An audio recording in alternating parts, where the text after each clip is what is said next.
The mission of this sole administrator is to destroy all existing structures that Fubara, the suspended governor, has established, and then re-establish the former governor Nwike's structure within that 6 months. I think this should be the main objective of this state of emergency, because the battle between Nwike and the governor is the battle for who will be in control of the structure, the political structure of River State.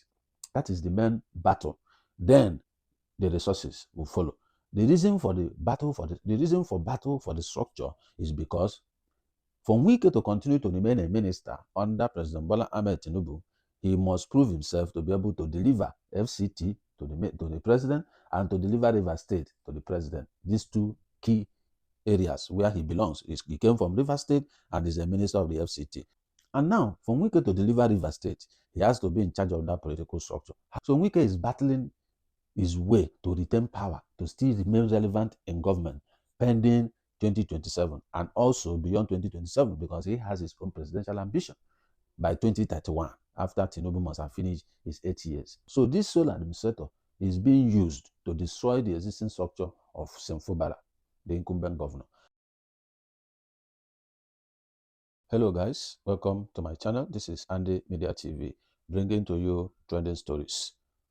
You recall that some weeks back, the president of Nigeria, Bola Tinubu, declared a state of emergency in River State as a result of political misunderstanding between the incumbent governor, Fubara, and his godfather and the minister of FCT, Nwike. Their misunderstanding dovetailed into a lot of frictions that also involve the State House of Assembly. So as a result of the tension, the president declared a state of emergency in the state to avert any crisis. The state of emergency that was declared in that state brought about a lot of conversation, because according to Section 305 of the Nigerian Constitution, the necessary red flags that are supposed to be in place before state of emergency can be declared are not possibly present in River State. So that is why a lot of people have kicked against the president's action of declaring state of emergency in that state. Now, after the state of emergency was declared, the president appointed the sole administrator to oversee the affairs and administration of River State. This is because the governor, the deputy governor, and the members of the House of Assemblies were suspended when the emergency rule was declared. So as a result of that, the sole administrator took over, the helms of affairs of River State, and then began to exercise enormous powers. And everybody has begun to wonder, where did he get the powers from? Today, the sole administrator in River State has begun to do all kinds of appointment by dissolving all state executive. In fact, I think he's kind of trying to destroy all the structure the governor has established, by instituting his own kind of structure. So before I go into full details of this, let's listen to this video from Arise News and hear what the news looks like, and then we'll come back to kind of go into details to analyze some of these issues. We'll be right back. Let's watch this video. With reactions trailing the appointments made by the sole administrator of the state, Ibok Etta Ibas, despite a court order barring him from doing so, in a move that has left many in disbelief. Ibas on Wednesday appointed administrators for the state's 23 local government areas, barely 24 hours after a federal high court sitting in Port Harcourt issued an order restraining him from appointing LGA administrators. Well, according to the secretary to the state government, Ibas has also approved the reconstitution of some board of agencies, commissions, and parastatals that were earlier suspended. The wave of appointments has raised questions about executive overreach and respect for judicial processes. All right, welcome back. So you had just kind of summary of what's going on in River State. So as it is, the Federal High Court in Port Harcourt, River State, issued a restraining order, stopping the sole administrator from making all this kind of appointment, particularly in the local government. Don't forget that the local government is part of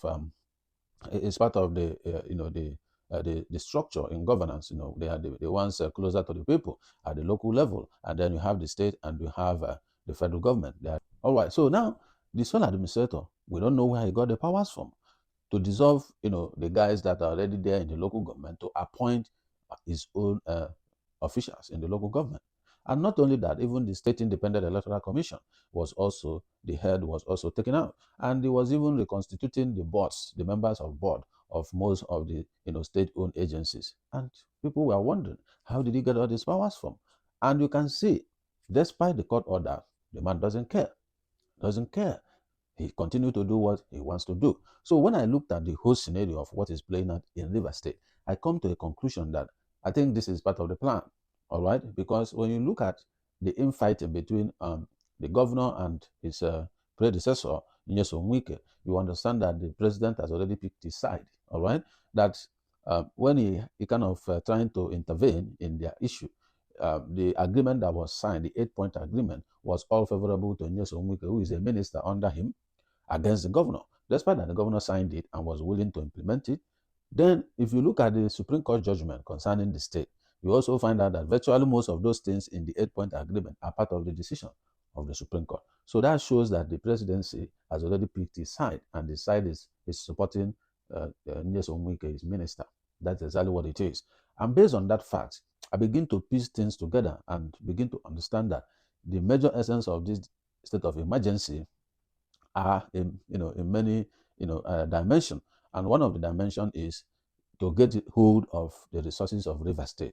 Don't forget, in the next 2 years, election for the presidential election will be in top gear, and you need to prepare for that. And for you to do all those, you need huge funding. So they want to get access to the funding coming to River State, because if you recall that the Supreme Court, barred the Accountant General from releasing funding River State allocation to the governor, because according to them, that he doesn't have a constituted House of Assembly, right? This is an elected governor. And now, the president suspended the governor and his deputy, and also suspended the members of the House of Assembly. And that same money, they said, should not be released to the governor, the elected governor. They have already released the money. I think I had about 400 billion to the sole administrator, who was not elected, who was just appointed by the president. So when you look at the kind of system Nigeria runs, when you look at the kind of judiciary that Nigeria has, it makes you to weep, and it makes you to know that the judiciary is no more the hope of the common man. And having hope on the judiciary is something that you are doing at your own detriment. Then the second part of it is this. I've come to realize that the mission of this sole administrator is to destroy all existing structures that Fubara, the suspended governor, has established, and then re-establish the former governor, Nwike's structure within that 6 months. I think this should be the main objective of this state of emergency, because the battle between Nwike and the governor is the battle for who will be in control of the structure, the political structure of River State. That is the main battle. Then the resources will follow. The reason for battle for the structure is because for Nwike to continue to remain a minister under President Bola Tinubu, he must prove himself to be able to deliver FCT to the president, and to deliver River State to the president. These two key areas where he belongs. He came from River State and is a minister of the FCT. So he is to deliver. Even the president have said it is one of his speech, that he jokingly told him if he doesn't deliver FCT, and he will fire him. So this is the agenda. And now, for Nwike to deliver River State, he has to be in charge of that political structure. However, when he was the governor during the 2023 election, don't forget that Peter Obi of Labour Party won River State, in as much as they went and changed the figure at INEC. But IREV is still showing that the Labour Party won River State. The results are there. So, being an incumbent governor, you still lost the state to another party. I don't know the magic you want to do, even if he regained control of the political structure of River State for the 2027 election. So Nwike is battling his way to retain power, to still remain relevant in government, pending 2027, and also beyond 2027, because he has his own presidential ambition by 2031, after Tinubu must have finished his 8 years. All right? So this is the game that is going on. So this sole administrator is being used to destroy the existing structure of Fubara, the incumbent governor. And I will tell you where this whole thing is going to, from my own permutations. Now, when you look at the activities of the sole administrator, what is he doing? He's just doing dismantling. He came in, he dissolved the local government system, and appointed his own team, 23 heads of local government across the local government, right? That's number one, because the structure starts from the local government where you have the wards. Don't forget, it is from the ward that you move to the state, level, the state ESCOs. From the state ESCO, you now move to the national ESCO. So for you to regain control, you need to start from the grassroots because that's where the power lies. So he has taken control of that now. Despite court order restraining him from doing that, he violated the court orders. Till today, nothing happened. Nothing happened to him. Nothing. That is the problem of Nigeria. People do all kinds of things the way they like and nobody holds them accountable. That is the sad part of Nigerian system. Now that he had dissolved that, he went into Rivers State Independent Electoral Commission, right? RCEC, and dissolved the team there and brought his own team and put there. Remember, the state is to hold the election, right? They had to hold local government election. That state INEC, they had to hold local government election, right? So now that he has put their own people there, even when the governor comes back and they want to run local government election, those people he has put there will make sure that who they want are the people that will be across the 23 local governments. That is the plan. And then he has dissolved the boards of agencies and put his own people there. He has appointed members of board in some state agencies and parastatals. What are the roles of those ones? Probably to mop funding from their respective agencies, obviously. So now he is beginning to dismantle all this structure Sim Fubara has put in place in the past 2 years. Almost 2 years he has been governor, all right, to put Nwike's team. Now, what will be the next action?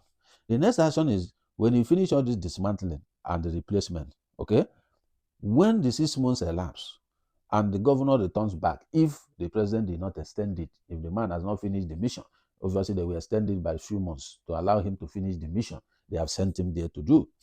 And now, when Sim Fubara comes back with the deputy and the members of House of Assembly comes back, the next leg will now be impeachment of the governor and the deputy. They will use the State House of Assembly to impeach the governor and the deputy. When they impeach 2 of them out, the next people that will enter will now be the speaker.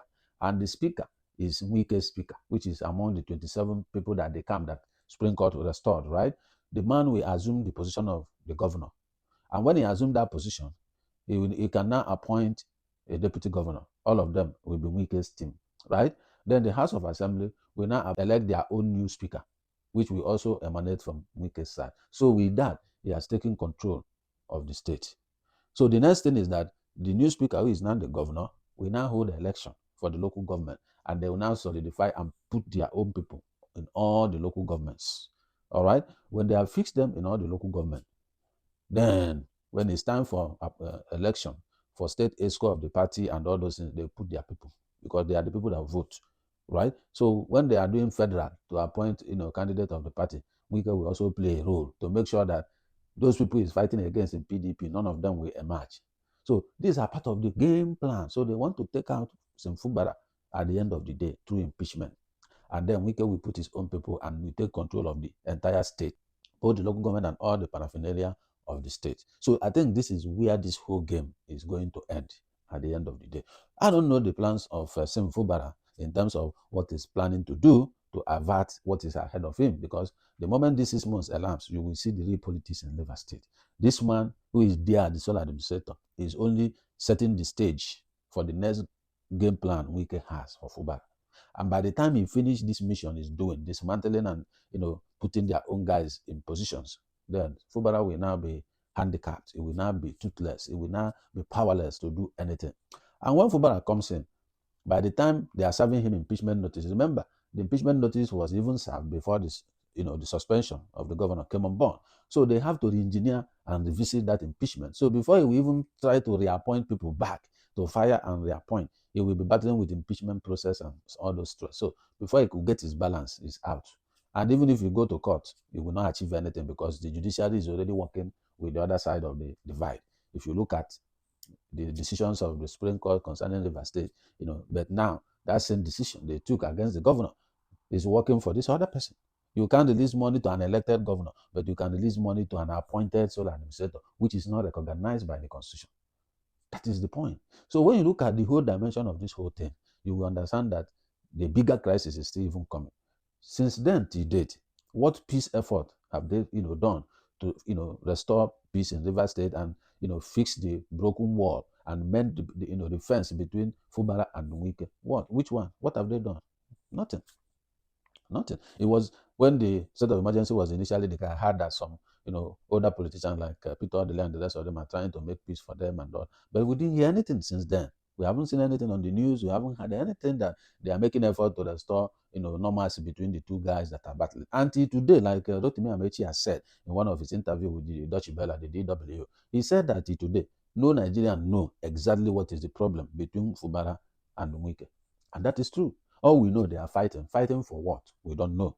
We all are just reading the handwriting on the wall and trying to come up with what we can see or what we believe or what we think is going on between them. But Nwike has never spoken. This is what Fubara did to me. Neither has Fubara spoken. This is what Nwike did to me. Everybody is talking from the side. The main bone of contention, none of them has come out publicly to put the cards on the table to let Nigerians know the root cause of the problem and why they are fighting and why the state is suffering for their personal fight. So I believe that the president is a godfather. So I think he understands the game. So, and that's why he's working with his boy so that they will be able to take control of that. But the question remains: the 2027 we are talking about, there are almost 2 years. Next month there will be 2 years in this administration. What can you point out that has changed in the country? That even Buhari's administration sounds to be better economically than this one. So when you look at the suffering people are going through, the man is still trying to come out to contest for 2027. And for his son to come out to say his father is the best president, that shows you that everything is wrong.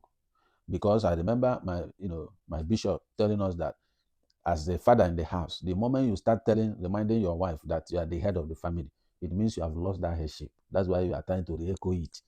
If you are performing your role as the head, you will not need to re-echo it to your wife. So for the son to be the one coming out to come and tell us his father is the best president when hunger is finishing people, when people are suffering. Somebody has made a song saying he should tell his father that people are dying of hunger, that hardship is everywhere and all that. They ban the music. Why should they ban the music? The music is saying what is happening in the country. It's passing a message so that if the president is not aware, he should be able to be aware. That is the message. There's nothing lie in the message. All the thing in that music by Idris Abdul Karim is what is happening in the country. And it's the citizens' responsibility to draw government attention to their plight. Because when you don't talk, government won't know what they need to do for you. All right? And they said, he that wear the shoes, know where he pinches. And they said also that a closed mouth is a closed destiny. So if Nigerians are speaking up to their government that this is the situation they find themselves, they need help, and government is not coming to their rescue. Instead, they are censoring them to shut them down. Then there's problem. That means it's no more democracy. Because if you draw from what is happening in River State, it's not democracy. The environment did not meet the criteria set out in Section 305 of Nigerian Constitution to declare state of emergency. They declared it anyway. They put in sole administrator, gave him mandate of what to do. The man is doing beyond what he was asked to do, dissolving state codes and appointing his own people. You have to spend 6 months. Why are you dissolving existing structure to create your own structure, and you have to spend 6 months? Look at what happened in Lagos House of Assembly. They forced the speaker to resign so that they will reinstate Obasa, who was impeached. So when you look at what is going on, you can't call all these things democracy. Citizens are protesting, police are shooting at them, throwing tear gas at them and canister, and they are not protesting violently. They are marching on the street. I saw the one that happened in Wuse too, between the Shiites and the army. So citizens can no longer speak, citizens can no longer protest, citizens can no longer gather to express their worry to their government. And they will have the audacity to be calling another president in another country that is a dictator. Who is a dictator? If it's not what we have in Nigeria today, that people can talk, people can protest, people were shot at and killed in Lekki Toge, in 2020 by the same APC government under President Buhari. So what happened? They lied and lied and lied until later the list came out, 104 people. They are looking for a mass burial for them. So this thing happening in River State, we are watching and we'll see how we will end up. But I'll put my permutations together and I can see where this whole thing is going to end at the end of the day. So when we get to that place, then we will see what happens at the end of the day. So I don't know what your own point of views are. Do you think the sole administrator is doing the right thing? Do you think the way he's dismantling existing structure and reappointing their own people, do you think is this what he's appointed to come and do in River State? He's meant to broker peace. So how many meetings has he held between Nwike and the governor to broker peace? We have not had that. So these are the things we are trying to raise. So guys, That's the way I look at it. I don't know how you see it. I don't know how you look at it. But I think for the sole administrator to flout, court order and dissolve the local government executive to put his own, people there, probably as caretaker, because the people he put there are not elected. So obviously, when the whole 6 months ends and they impeach this guy and then the speaker takes over, then they will be able to run an election and then fix the final people that will be there. So all these things are just games and politics with the lives of people. That's what they are playing with the lives of people, playing with the future of people, playing with the security of the people. Because when people began to revolt, some people want to pay the price with their life. And at the end of the day, these guys will surround themselves with retinues of security. So, but the fact remains that the people that the sole administrators were appointing are still from River State. Must you take every appointment that comes to you? So this thing is all about stomach infrastructure. Because if River State people understood what is going on in their state and they know that this is oppression, suspending an elected sitting governor is against the constitution, none of them will take any position given to them by this group of people. That's how to protest. But the moment they say, oh, heads of local government, I dissolve this one, I'm appointing next person, they appoint people, they accept, they go there. They dissolve state INEC, they accept. Why must you accept all kinds of, even me, if I'm the one they appoint to go there so administrator and I have read constitution to see that this thing is not right, I will not take the appointment. That's how people with conscience, people with integrity behave. You don't get yourself mixed up in a quagmire. No. There are things you eat, there are things you don't eat. That's why our people say there are some things you remove in a meat to eat the meat. If you kill chicken now, you don't eat everything. You take off the intestine, you take off the heart and all those kind of stuff. You take some of them out. I don't eat the legs. I take them out. There are things you remove from meat to eat meat. So, but the River State people are still receiving appointments from these guys. On what? For what? What they are doing, is it the right thing? So why do you get involved in people who are violating the constitution, who swear to uphold the constitution, and they are violating it? So the illegality of the president to declare state of emergency in River State is being grounded by the illegality of the sole administrator. That's what is happening in River State. Illegality plus illegality. Illegality squared. That's what I call it to be. So it's quite unfortunate what is playing out in that state. Citizens should continue to speak out, continue to draw both global and national attention to your situation. That's how help can come.